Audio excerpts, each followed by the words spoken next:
వికారాబాద్ జిల్లాలో పేరెంట్స్ ను కడతేర్చింది ఓ కూతురు. అయితే తమ చెల్లి చంపిందంటూ సోదరుడు కూడా నమ్మలేని సిచ్యువేషన్స్ అక్కడ ఏర్పడ్డాయని చెప్పాలి. ప్రేమ వ్యవహారం తమకు తెలియదంటూ కూడా సోదరుడు చెప్తూ ఉన్నాడు. కులాంతర వివాహానికి పేరెంట్స్ అడ్డొస్తున్నారని భావించిన కూతురు తల్లిదండ్రులు ఇద్దరికీ కూడా ఇంజెక్షన్స్ ఇచ్చి వాళ్ళని కడతేర్చింది. ఈ ఘటన వికారాబాద్ జిల్లాలో తీవ్ర కలకలాన్ని సృష్టిస్తుందని చెప్పాలి. యాచారానికి చెందిన నక్కిలి దశరథం అలాగే లక్ష్మీ దంపతులకు ముగ్గురు కూతుళ్లున్నారు. అలాగే ఒక కుమారుడు కూడా ఉన్నాడు. సంగారెడ్డి కొండాపూర్కు చెందిన యువకుడితో ఇన్స్టాలో సురేఖ అనే కూతురికి పరిచయం ఏర్పడింది. కులాలు వేరు కావడంతో పేరెంట్స్ పెళ్లికి ఒప్పుకోలేదు. అయితే పెళ్లికి అడ్డు వస్తున్నారు అన్న ఆలోచనతోటి తల్లిని తండ్రిని ఇద్దరిని కూడా ఇంజెక్షన్స్ ఇచ్చి చంపేసింది కూతురు. మత్తు ఇంజెక్షన్స్ ద్వారా ఇద్దరిని కూడా కడతీర్చిన పరిస్థితి. అయితే తమ చెల్లి చంపిందంటే నమ్మలేని పరిస్థితిలో సోదరుడు ఉన్నాడు. ప్రేమ వ్యవహారం తమకు తెలియదంటూ కూడా సోదరుడు చెప్తున్నారు. ముగ్గురు అక్క చెల్లెలు అలాగే ఒక సోదరుడు కూడా ఉన్నారు. అయితే ప్రేమ వివాహానికి కులాంతర వివాహానికి పేరెంట్స్ అడ్డొస్తున్నారు అన్న నెపంతో తల్లిదండ్రులు ఇద్దరికీ కూడా మత్తు ఇంజెక్షన్స్ ఇచ్చి వాళ్ళని హత్య చేసింది. సంగారెడ్డి జిల్లాలో నిందితురాలు సురేఖ నర్సుగా కూడా పనిచేస్తుంది. ఇటీవల మనం చూస్తూ ఉన్నాం. పేరెంట్స్ అడ్డొస్తున్నారు అని చెప్పి పేరెంట్స్ను కడతేర్చిన ఘటనలు ఎన్నో చూస్తూ ఉన్నాం. అయితే తాజాగా ఒక కూతురు తమ తల్లిదండ్రులు ప్రేమ వివాహానికి అడ్డొస్తున్నారన్న నెపంతో వారిద్దరిని కూడా మత్తు ఇంజెక్షన్స్ ఇచ్చి కడతేర్చింది. ఈ ఘటన వికారాబాద్ జిల్లాలో తీవ్ర కలకలాన్ని సృష్టించిందని చెప్పుకోవచ్చు. దీనికి సంబంధించి తాజా అప్డేట్స్ అందించేందుకు మా ప్రతినిధి సాగర్ సిద్ధంగా ఉన్నారు. సాగర్,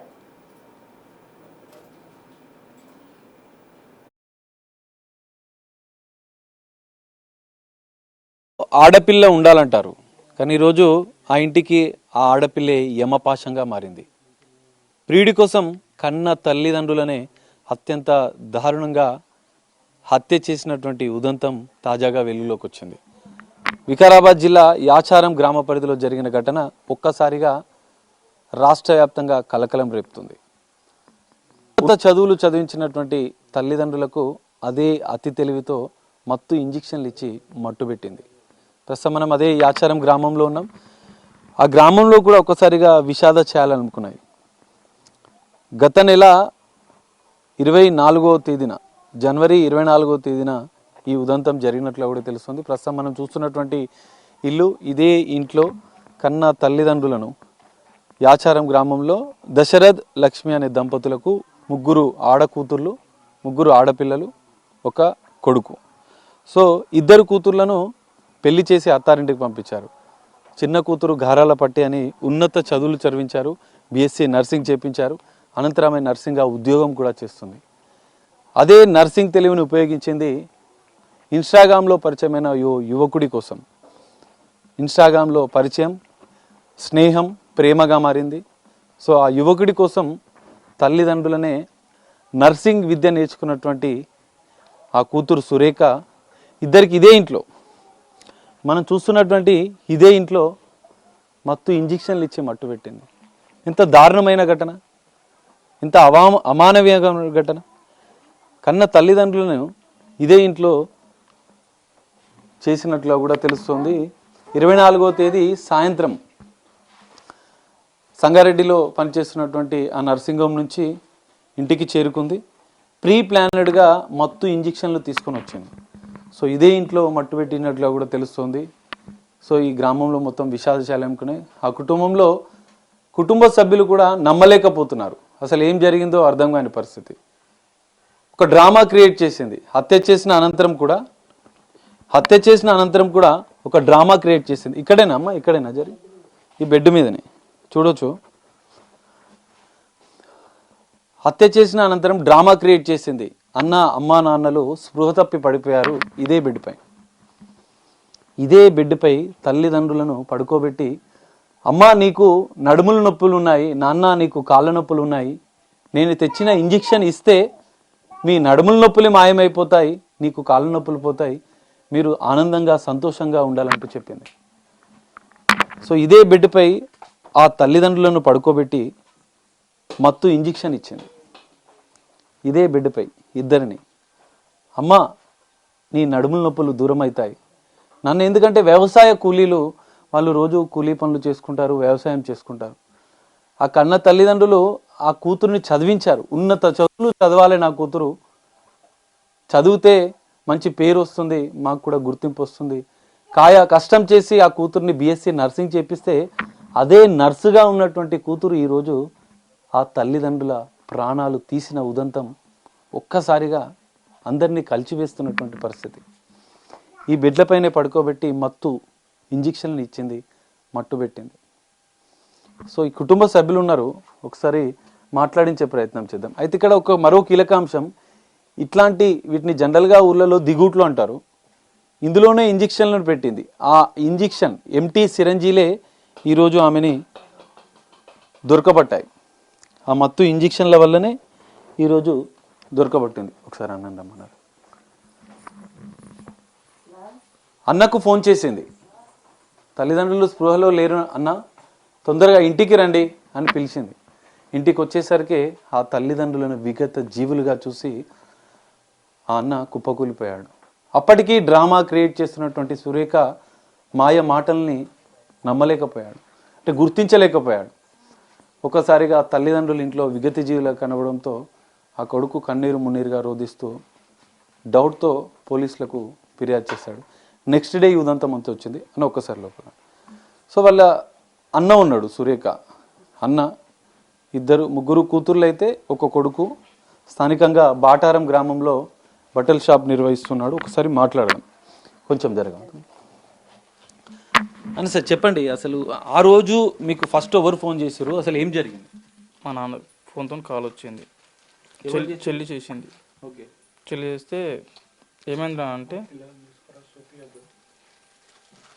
అంటే ఏంలే అది స్కూల్ తప్పి పడిపోయారన్నా, నీ తొందర రావా అంటే సరే వస్తా, ఏమని చెప్పి నార్మల్గానే అన్న, నార్మల్గానే కడుపు నొప్పి లేచింది, వస్తున్నా లేరా అంటే అలా ఏం కాలేదన్న, తొందరగా ఇద్దరు పడిపోయారన్నా అని లోపల వచ్చేసిన 11 అంటే అదే టోన్తో చెప్పిందా? మీకు ఏమైనా డౌట్ వచ్చిందా చెప్పేటప్పుడు? ఏం డౌట్ రాలేదు, అంటే రెగ్యులర్గా ఇలా మాట్లాడి స్కూల్ సరిపోయిందా తొందరగా రా అని చెప్పింది అంతే. ఇక వచ్చేసిన అంతే. వచ్చే లోపల 2 డెడ్ బాల్ ఉన్నాయి. అంటే మీరు ఇంటికి వచ్చేసరికి చనిపోయి ఇద్దరు చనిపోయారు. అప్పుడు ఏమని చెప్పింది మీ చెల్లి, అసలు ఎట్లా పరిస్థితి ఎట్లా ఉండే ఇంట్లో? ఫస్ట్ నాన్న పడిపోయిండు, చూసి అమ్మ పడిపోయింది అని చెప్పింది అంతే తప్ప వేరే ఏం చెప్పలేదు. తర్వాత ఏం చేశారు మీరు? అంటే ఏం చేయలే, కాక వాళ్ళందరూ వచ్చి ఇక్కడ పండుగ పెట్టిర్రు, అందరం మెరుచుకుంటున్నాం. అంటే మా చెల్లి మీద ఎలాంటి డౌట్ లేకుండా మాకు, ఇట్లా లవర్ అని తెలియదు మాకు, ఇట్లా ఇంజెక్షన్ ఇస్తాను డౌట్ లేకుండా. ఎందుకంటే ఇన్స్టాగ్రామ్లో పరిచయమైన ఒక వ్యక్తి కోసం, ఒక ప్రియుడి కోసమే తల్లిదండ్రులను హత్య చేసిందని పోలీసులు చెప్తున్నారు. మీకు ఆ విషయం ముందే ఏమన్నా తెలుసా, ప్రేమ వ్యవహారం కానీ ఇవంతా? నాకు అలాంటివి ఏం తెలియదు. ఇన్స్టాగ్రామ్ అనేది నిన్నటి నుంచే వైరల్ అవుతుంది అంతే. ఇప్పటివరకు పోలీసులు కూడా నాకైతే ఇన్ఫర్మేషన్ ఏమి ఇవ్వలేదు, గిట్లా అయ్యింది గిట్లా ఏం చెప్పట్లేదు. లవర్స్ ఉంటే లవర్స్ పేరు అన్న బయట పెట్టవచ్చు కదా, లవర్ కోసమే చంపిందని బయట పెట్టాలి కదా, అది కూడా పెడతలేరు వాళ్ళు. మరి వీళ్ళు ఏమన్నా చేసిర్రో అర్థం కావట్లేదు. అంటే ఈ అమ్మ నాన్న వాళ్ళకి కానీ, లేకపోతే అన్నగా మీకు కానీ, అన్న నేను ఒకరిని ప్రేమిస్తున్నాను లేకపోతే పెళ్లి చేసుకోవాలనుకుంటున్నానని ఇంట్లో వాళ్ళకి ఏమైనా చెప్పిందా? ఆ విషయంలో ఒప్పుకోకపోవడం వల్లనే ఇది జరిగిందని కొంత అంటున్నారు. అది అలాంటి ఇప్పటి వరకు అయితే ఏమిటో లేదు సార్. అంటే మీ చెల్లి సురేఖ ఎవరైనా లవ్ చేసినట్టు ఏమన్నా తెలియదు. మీ అమ్మ నాన్న వాళ్ళకు కూడా? మన అమ్మ నాన్న కూడా తెలియదు. తెలిస్తే మా ఇంట్లో చెప్పుకుంటాం, అందరం చెప్పుకుంటాం. కొడుకుగా మీకు కూడా షేర్ చేస్తుండే. ఆమె వచ్చింది తెలియదు నాకు, ఇంటికి వచ్చింది తెలియదు. నార్మల్గా ఇట్లా వస్తుంది అలా వెళ్ళిపోతుండే. అసలు ఎక్కడ ఏం జాబ్ చేస్తుంది మీ చెల్లి?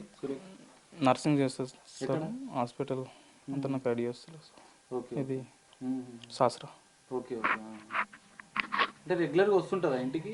నార్మల్గా ఇప్పుడు ఒకసారి ఇట్లా వచ్చి చూసిపోతుండే, మాకు అంత ఏం పట్టించుకోకుండా అనమాట. ఫోన్ మాట్లాడుతుండే, ఇప్పుడు పండుగకి వస్తుండే. ఈసారి సంక్రాంతికి రాలేకపోయింది. ఈ లవ్ అనేది క్రియేట్ అవుతుంది, పెళ్లి చూపులు నెక్స్ట్ డేనే ఉన్నాయి, వీళ్ళని మనం ఒప్పుకోకపోవడం వల్ల ఇంజెక్షన్ ఇచ్చి చంపింది అన్ని క్రియేట్ చేస్తుంది. పిల్లగానికి ఏం సంబంధం లేదు అని అంటే పిల్లగాని కోసం కదా చంపింది, పిల్లగాని ఏమైతే ఉండాలి కదా, వాళ్ళని కూడా జైలుకి వెళ్ళాలి కదా, వాళ్ళు వెళ్ళకుండా వాళ్ళని తప్పించేసి ఈమె ఒకదాన్ని తీసుకు. అసలు మీరేమనుకుంటున్నారు మరి? ఎందుకంటే మీ చెల్లి కన్న తల్లిదండ్రులనే మత్తు ఇంజెక్షన్లు ఇచ్చి ఎందుకు చంపాలనుకుంది అంటే మీరేం చెప్తారు? మాకే అర్థం కావట్లేదు. అలా డౌట్ అనేది ఇంజెక్షన్ అనేది డౌట్ ఇప్పటి వరకు రాలేదు. అంటే ఇంట్లో పోలీసులు సిరంజీలు, ఎంటీ సిరంజీలు స్వాధీనం చేసుకురంట, అవి మీరు అబ్జర్వ్ చేసిరా? చేయలే. దొరికా? ఎప్పటికీ తెచ్చి ఇస్తుండే కదా, జ్వరం వచ్చిన బాడీ పెయిన్స్ అని తెచ్చిస్తుండే. ఓకే, ఇంతకుముందు రెగ్యులర్ గా బాడీ పెయిన్స్ కాబట్టి అందుకోసం మేము కూడా అందుకోసమే డౌట్ వాళ్ళేం. అయితే రెగ్యులర్ గా నొప్పులకు ఇంజెక్షన్లు ఇస్తుంది, కానీ ఈసారి మత్తు ఇచ్చింది. గమనించలేదు. ఎందుకంటే కన్న కూతురు తెలియదు అట్లా ఫస్ట్ టైం కదా, ఎక్కడన్నా చూసి అటు వాళ్ళకి తెలిసినంటే అదే ఇట్లా కూతురు చేస్తా అని తెలుస్తుండే. ఏడ చూడలేరు కదా, ఇటువంటి సంఘటన జరగలేదు, చూడలేరు వాళ్ళు. మళ్ళీ న్యూస్ ఏం చూడరు, చేనుకోతారు వచ్చి ఇంటికి అనుకుంటారు అంతే. పొలం పనులు అంతే, బయట ప్రపంచం అనేది సంబంధం లేదు. కానీ ఇంత దారుణమన్న తల్లిదండ్రులను అంటే కన్న కూతురు చంపింది అంటే అసలు నమ్మలేని విషయం, అది అసలు నమ్మలేకపోతుంది. ఘోరం సార్ అది. ఎట్లా మరి మీ చెల్లి ఎందుకు ఇట్లా మారింది? ఇలా మారింది ఇప్పుడు అబ్బాయి కోసం మారింది కదా సార్. అలా అబ్బాయిని కూడా జైలుకి వెళ్ళాలి కదా. మరి మాకు ఇప్పటి వరకు ఇన్ఫర్మేషన్ ఇవ్వట్లేదు, ఇప్పటి వరకు పోలీసులు వాళ్ళు కూడా ఇవ్వట్లేదు. ఇట్లా అయింది అశోక్ అని చెప్పట్లేదు ఇంకా. అంతే, ఆ love marriage, love love love అంటున్నారు. ఇన్స్టాగ్రామ్ అని నిన్న వైరల్ అయింది. ఇన్స్టాగ్రామ్ లో ఎప్పుడు పరిచయం అయిందో తెలియదు మళ్ళీ. అంటే అంతకుముందు ఎట్లుంటుండే మీ చెల్లి సురేఖ ఫ్యామిలీతో కానీ మీతో కానీ? మొన్న వచ్చినప్పటికీ ఎలా అయిందో తెలియదు, కానీ అంతకుముందు నార్మల్ మేము ఫోన్ కాల్ ఎట్లా మాట్లాడతాం, ఏం చేస్తున్నారన్నా, బాగున్నారా, బాగున్నాం, సరే బాయ్ అన్నా, అంతే. ఎప్పటికి ఎలా ఉంటున్నా అలానే ఉన్నాం. కానీ లోపల 4-5 months అంది ఏం చేసుకుర్రు, ఏం నేర్చుకుర్రు మాకు తెలియదు అలా. అంటే ఆమె బీఎస్సీ నర్సింగ్ చేయాలనేది మీ తల్లిదండ్రులు అనుకున్నారా, ఆమె నిర్ణయమా? మామూలుగా ఇంటర్ అయిపోయింది, ఏం చేస్తాను అంటే ఇట్లా చేస్తానన్నా అంటే మా నాన్న డబ్బులు లేడు. సార్ చూడు అని చెప్తే సార్ తీసుకొని ఇక నార్మల్గా ఎట్లుంటుంది సార్, ఇక చేసుకుని ఎవరు బతకాలి బతకాలి ఎప్పటికంటుండే, నా కాళ్ళ మీద నేనే బతుకుతాను, నా కాళ్ళ మీద నేనే బతుకుతా అని అంటుండే. నీ ఇష్టం ఉన్నట్లు బతుకురా, దాని ఉంది అని అంటుండే మా నాన్న కూడా. మా నాన్న మాకు అమౌంట్ ఎవరికి ఇవ్వకుండా కానీ మా చెల్లికి ఇస్తుండే. 15 days సంక్రాంతికి ఇప్పటికి 24కి 10 daysలో 20,000 దాకా కొట్టిందంట. అబ్బాయికి ఈఎంఐ కట్టినా అని టాక్ వెళ్ళింది, నిన్న చెప్పారు కానీ మనకు అంత క్లారిటీ రాలేదు. బైక్ ఈఎంఐ కట్టిందంట, ఓటీలు చేసి కూడా వాళ్ళకి ఇచ్చిందంట. మరి వాళ్ళ ఓటీలు ఎందుకు తీసుకున్నావు, అమౌంట్ ఎందుకు తీసుకున్నావు అని కొంచెం చెప్పాలి కదా, వాళ్ళకి ఒకటి అడగాలి కదా. మరి వాళ్ళకి ఎవరైనా కాల్ చేసి మనం చెప్పిర్రా తెలియదు. మరి మన కేసు గిట్ట మన రిఫిల్ చేయాలా అనేది తెలియదు. అలా ఇంకా మాకు ఏం తెలియదు అసలు. పోలీసులు అనేది రాలేరు, వచ్చిర్రు, ఇంజక్షన్ ఇచ్చిర్రు, దొరికినాయి అని చెప్పారు, అంతే. ఆటోమేటిక్ జైలుకి పంపించేసారు అంతే. ఇక అయితే తర్వాత 24th రోజు చనిపోయిన తర్వాత మీ చెల్లి ఎట్లా ఉండే ఆ రోజు ఇంట్లో పరిస్థితి? ఎందుకంటే తల్లిదండ్రులు చనిపోయారు, బంధువులంతా వచ్చారు. మేము ఎట్లా ఏడుస్తున్నాం అట్లనే ఏడ్చింది. ఏడ్చిందా? మీ అందరి ముందు ఏడ్చింది. ఒకసారి కడుపు నొస్తుందంటే మరపకి తీసుకెళ్లారు. సెకండ్ టైం అబ్బాయి వాళ్ళు ఇక్కడ ఉండరంట, ఇక్కడ అబ్బాయి వాళ్ళు, మా చెల్లి వాళ్ళు లవ్ చేసే అబ్బాయి వాళ్ళు ఇక్కడ ఉండరంట. ఇక్కడ ఉన్నారా? ఈ ఊరికి వచ్చారంట. మరి ఆన్ ద స్పాట్ లో ఎలా వచ్చారో తెలియదు. మళ్ళీ సంగారెడ్డి వెళ్ళిర్రు. సంగారెడ్డి వెళ్ళి మళ్ళీ హాస్పిటల్ చూసుకుని మళ్ళీ వచ్చిర్రు. అప్పటి కూడా మాకు డౌట్ రాలేదు. అమ్మాయిని వాళ్ళే తీసుకెళ్ళిరా? మా చెల్లి వాళ్ళు వాళ్ళందరూ తీసుకెళ్ళారు. ఫ్రెండ్స్ అంటే అందులో పోతే అన్న ఫ్రెండ్స్ అన్నారు, ఇందులో పోతే మా ఎవరికైనా తెలిసిన వాళ్ళకి మా ఫ్రెండ్స్ అని అన్నారు. అలా అయింది. అప్పుడు ఏం డౌట్ రాలేదా? ఎందుకంటే మీ చెల్లి తల్లిదండ్రులు, ఎందుకంటే ఆమెనే ఇంజక్షన్లు ఇచ్చింది, మత్తు ఇంజక్షన్లు ఇచ్చిందన్న విషయం మీకు ఎప్పుడు తెలిసింది? నేను మా అమ్మ నాన్న చనిపోయినాక ఇక్కడ పండబెట్టినాక కూడా డౌట్ రాలేదు. ఇంజక్షన్ లోపల నైట్ 3 o'clock దొరికితే అప్పుడు డౌట్ వచ్చింది. అప్పటి వరకు మా చెల్లి అలాంటిది కాదని. ఎవరికి వచ్చింది డౌట్? మా చెల్లి చెప్పిందంట ఎస్ఐకి. చెప్పిందన్న? ఏమని చెప్పింది? ఇంజక్షన్స్ ఉన్నాయి లోపల అని చెప్పిందంట, గోడలో పెట్టినా అని చెప్తే అప్పుడు డౌట్ వచ్చింది అంతే. అప్పుడు కూడా అంత కాదుమో అని అనుకున్నా, అది తీసి చూపెట్టంగానే డౌట్ వచ్చింది. పోలీసులు వచ్చి ఎంక్వైరీ చేసి డౌట్ రాలేదు నాకు. అయినా ఇంట్లోనే ఉన్నా. సిరంజిల్ దొరికినప్పుడు చూపించిందా? ఇక్కడ కూర్చున్నా, చెల్లి చూపెట్టలే. పోలీస్ స్టేషన్ పక్కన ఏడుస్తుండే. మీ చెల్లిని పోలీసు వాళ్ళు ఎప్పుడు తీసుకెళ్లారు? ఆమె మీద ఎందుకు డౌట్ వచ్చింది? సిరంజిల్ దొరికినాక ఎందుకు తీసినావు అంటే ఎవరు ఉండరు అంటే చెల్లె ఉండాని అన్నది. ఆమె వచ్చి ఇట్లా స్ప్రే చేసింది. స్ప్రే చేస్తే డ్రాప్ పడ్డది. 3 months అని మేము అనుకున్నాం. అప్పుడప్పుడు పెడతారు కదా, 3 months బ్యాక్ అమ్మ కడుపున వస్తుందని తీసిందేమో అని అనుకున్నాం. కానీ బ్లడ్ బ్లాక్ అయి పోతుంది కదా, అది కారింది బ్లడ్. కొత్తదని తెలిసినాక సార్ మళ్ళీ వచ్చిండు, సిఐ వచ్చి ఎంక్వైరీ చేసి తేల్చేసారు. కానీ ఇంత దారుణంగా కన్న తల్లిదండ్రులను చంపింది ఇప్పుడు మరి మీ చెల్లికి ఎట్లాంటి శిక్ష పడాలంటారు? ఎలా శిక్ష అంటే నాకు అసలు ఎందుకంటే జైల్లోనే ఉండాలని అనుకుంటున్నాను సార్. నేనైతే మొత్తం లైఫ్ లాంగ్ జైల్లో ఉండాలని అనుకుంటున్నాను. ఇప్పుడు బయటకు వచ్చినా వేరే వాళ్ళకి ఇబ్బంది, అంతేనా? అందులో ఉంటే బెటర్ కదా సార్. ఆమె బతుకమ్మ ఉంటుంది, ఎవరు వచ్చి వెళ్ళిపోతుంది. మాకే బాధ అనిపిస్తుంది, చెప్తున్నాను కదా సార్. చనిపోయిన కన్నా మా జైల్లో ఉన్నకి బాధ. మీకు తెలియంగానే ఏమనిపించింది చెల్లెనే ఇదంతా చేసిందంటే? అసలు నేను అనుకున్నాను సార్ అసలు. ఎందుకంటే ఎవరు అనుకోరు జనరల్గా, ఇంట్లో వాళ్ళే ఇంత దారుణంగా చేస్తారని ఎవరు ఎక్స్పెక్ట్ చేయరు. ఇప్పుడు అబ్బాయి లవ్ చేసిన మ్యాటర్ ఉండగా కూడా వాళ్ళని, అబ్బాయి వాళ్ళని కూడా పట్టించుకోలేరు పోలీసు వాళ్ళు. అంటే ఈమెను పంపించేసాను కానీ వాళ్ళని కూడా పట్టించుకోవాలి కదా సార్. మరి వాళ్ళు ఏం చేశారు అనేది కూడా తెలియాలి కదా. ఇట్లా అయింది, మీ చెల్లి ఇట్లా చేసిందని ఇప్పటి వరకు మాకు ఇన్ఫర్మేషన్ అన్నది ఏం లేదు. అంతే, తీసుకెళ్ళారు, ఎక్కడ ఇచ్చారు ఇప్పటి వరకు మాకు ఏం తెలియలేదు, మేము ముఖమేం చూడలేదు. అంతే. మరి ఇప్పుడు పోలీస్ వాళ్ళకి ఏం చెప్తావు? మీ చెల్లికి ఎలాంటి శిక్ష పడాలి, దర్యాప్తులో పోలీసులు ఏం చేయాలనేది ఒక అన్నగా ఏం వాళ్ళు వస్తే కదా సార్ చెప్పడానికి. మీకు ఇట్లా మీ చెల్లి ఇట్లా చేసింది అని మాకు చెప్తే నేను ఏమైనా చెప్పగలుగుతా. వాళ్ళు ఇప్పటివరకు మాకు చెప్పలేరు, నాతో ఇప్పటివరకు ఏం మాట్లాడలేదు సార్. సమాజంలో ఇంత దారుణ ఘటనలు జరుగుతున్నాయి. కన్న కూతుర్ని ఇంతగానం చదివిస్తే వాళ్ళు వ్యవసాయ కూలీ పనులు చేసుకొని డబ్బులు కూడా మీకంటే ఎక్కువ మీ చెల్లికే ఇచ్చారని చెప్తున్నాం. సో మరి మీ అక్క వాళ్ళు వీళ్ళంతా ఏమంటున్నారు? మిగతా సిస్టర్ వాళ్ళకు ఏం తెలియదు సార్. వాళ్ళకు నేను ఎలా ఉంటాను, నేను మా చెల్లి వాళ్ళు అందరం ఒకటి, మా చెల్లి మా అమ్మ నాన్న ఒకటి. ఓకే. అంటే మేము మ్యారేజ్ అయింది కాబట్టి ఆ మ్యారేజ్ కాలేదు కదా, ఆమె జర ప్రేమ ఎక్కువ ఉంటుంది. ప్రేమ ఎక్కువ ఉంటుందా? చాలా ప్రేమ ఉంది. సురేఖ పైన చాలా ప్రేమ. అంత ప్రేమ ఉన్న చెల్లెలే ఈ రోజు ఇట్లా చేసి ఎలా చేసిందో నాకే అర్థం కావట్లేదు సార్. అసలు ఊహించలేను సార్ ఈ సంఘటన. ఒక మాటలో శిక్ష వెయ్యాలంటే మీ చెల్లికి ఏం చెప్తావు? ఏం చెప్పాలి నాకు అర్థం కానీ నేను చెప్పాలి సార్. నేను అసలు ఉన్న తల్లిదండ్రులు వెళ్ళిపోగొట్టుకున్నా, అసలు ఏం అర్థం కావట్లేదు సార్. ఇప్పటికీ అర్థం కావట్లేదు నాకు. సో ఇది ఈ పరిస్థితి. అన్న చెప్తున్న మాటలు వింటే మనకే ఎంతో హృదయ విదారకంగా అనిపిస్తున్నాయి. కన్న తల్లిదండ్రులనే చెల్లె హత్య చేసిందంటే నమ్మలేకపోతున్నానని చెప్తున్నాడు. ఒకసారి మిగతా కుటుంబ సభ్యులు కూడా ఉన్నారు, ఒకసారి మనం మాట్లాడించే ప్రయత్నం చేద్దాం. ఎందుకంటే ఇంత దారుణమైన ఘటన, ఇంత అమానవీయమైన ఘటన. ఒకసారి వాళ్ళ వదిన ఉంది, ఒకసారి జనరల్గా ఎట్లా ఉండే అమ్మ మీతోని సురేఖ మీతోని ఎట్లా ఉంటుండే? బాగానే మాట్లాడుతుండేనా మీతోని? బాగానే మాట్లాడుతుండే. ఏమని చెప్తుండే? ఆ రోజు మీరు వచ్చిరా 24వ తారీఖు ఇక్కడికి?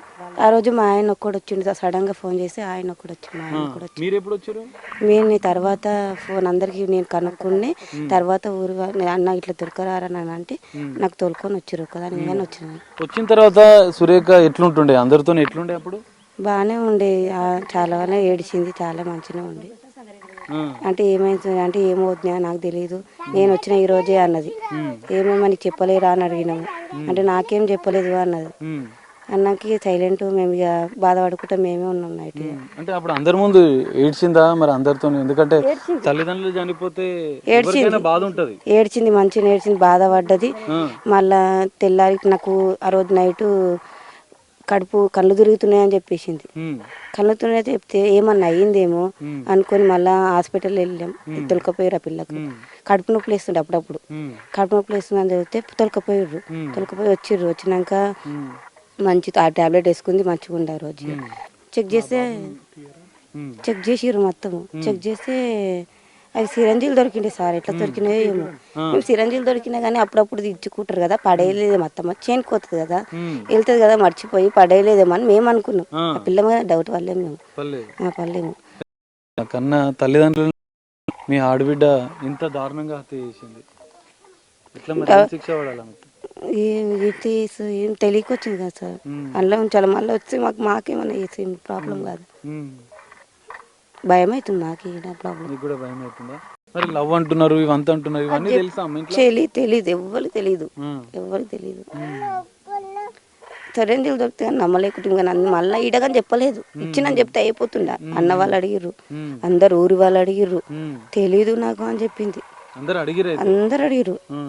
ఎవరు ఉండరు అంటే చిన్న బిడ్డ ఉంది అన్నప్పుడు అడగరా, అడుగుతారు ఏమైంది ఎట్లయిందమ్మా అంటారు. అడుగుతారు. మేము ఉంటే మాలా అని అడుగుతారు. డౌట్ వచ్చింది, మరి అమ్మకేమైంది నాన్నకేమైంది అన్నారు. చెప్పలేదు పిల్ల. చెప్పక వాళ్ళు ఏమైందో ఏమో పోలీసు వాళ్ళు దొరకపోయారు. ఇద్దరిని దొరకపోయారు, వాళ్ళ అన్న దొరకపోయారు, ఆమె దొరకపోయారు.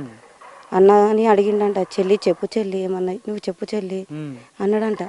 నాకు తెలియదన్నా అన్నదంట. మళ్ళీ నీకు వచ్చినాక మరి ఏం చెప్పింది, ఇంజక్షన్ ఏడుకెళ్ళి ఎట్లా ఇచ్చినాడని చెప్పలేదంట అసలు. చాలా తర్వాత ఇంజక్షన్ ఇచ్చినా అని చెప్పిందంట. ఏం ఇంజక్షన్ ఇచ్చినా తేపోమంది అన్నారంట వాళ్ళు. తెమ్మన్నారంట. అట్లా బతిమలాడిరంట చాలా. బతిమలాడినా కానీ చెప్పలేదంట పాప. ఎందుకు చెప్పలేదో తెలియసలేదు. చెప్పింది బతిని మార్పించుకొని మెల్లమెల్ల అన్నీ చెప్తుంది కానీ అప్పుడు చెప్పడుతుండే అన్న అడిగేటప్పుడు. డౌట్ అప్పుడే చెప్తే అయిపోతుండే కదా, ఇంతవరకు రాకుండే కదా. అన్నకి ఇట్లా తెలియక తీసిన అన్న ఏదో ఒకటి చెప్పేడుతుండే, చెప్పలేదు ఎందుకు అదే తెలుస్తలేదు ఏమి. తర్వాత మళ్ళా నేను చంపినని చెప్తుందంట సార్. ఎట్లా చేసింది ఏమో మరి. సిరంజీలు దొరికిండే మళ్ళీ.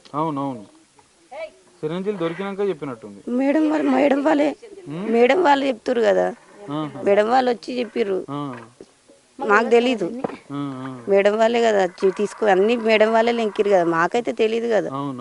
ఇల్లంతా మేడం వాళ్ళే లెంకిరు. మేము ఇంట్లో మేము పోలేము, మేము ముట్టలేము. ఏమి మా బాధలో మాకున్నాం, ఇద్దరు వేరే మా బాధలో మాకున్నది. సో ఇది పరిస్థితి మనం చూడొచ్చు. ఆ కుటుంబంలో తీవ్రని విషాదం. కన్న తల్లిదండ్రులని కన్న కూతురే హత్య చేసింది. గ్రామంలో పూర్తిగా విషాద ఛాయలు అలుముకున్నాయి. అసలు ఏం జరిగింది, ఎలా జరిగింది అనేది తెలియదు. కానీ ఆ కూతురు మత్తు ఇంజెక్షన్ ఇచ్చి చంపిన అనంతరం కూడా ఏడుస్తూ తన తల్లిదండ్రులు స్పృహ తప్పి పడిపోయారంటూ ఒక డ్రామా క్రియేట్ చేసినట్లుగా కూడా కుటుంబ సభ్యులు చెప్తున్నారు. తన చెల్లె ఇదంతా చేసిందా అంటే నాకే నమ్మలేకపోతున్నానంటూ కూడా ఆ అన్న ఎంతో హృదయ విదారకంగా చెప్తున్న దృశ్యాలు. సో నా చెల్లి తల్లిదండ్రులనే హత్య చేసింది కాబట్టి తనను జీవితాంతం జైల్లోనే ఉంచాలంటూ కూడా ఆ అన్న డిమాండ్ చేస్తున్నాడు. ఇక్కడ ప్రియుడి పాత్ర పైన కూడా ఆరా తీయాలి. ప్రియుడి పాత్ర ఏముంది, ఇన్స్టాగ్రామ్లో చాట్ చేసిన వ్యక్తి ఎవరు, అతను కూడా ఈ ఊరికి వచ్చినాడు, తనని కూడా కఠినంగా శిక్షించాలంటూ కూడా కుటుంబ సభ్యులు డిమాండ్ చేస్తున్న పరిస్థితి. మరి కేసు దర్యాప్తులో ఏమైతే ఇప్పటికే కన్న తల్లిదండ్రులను హత్య చేసిన కూతుర్ని పోలీసులు కటకటాల వెనక్కి నెట్టారు. మరి పూర్తిస్థాయి దర్యాప్తులో ప్రియుడి పాత్ర ఉందా లేదా తేలుతుందా, పోలీసుల దర్యాప్తులో ఏం తేలుతుందనేది మాత్రం వేచి చూడాల్సిన పరిస్థితి. కెమెరామెన్ శ్రీకాంత్తో కలిసి సాగర్, బిగ్ టీవీ, వికారాబాద్ నుండి.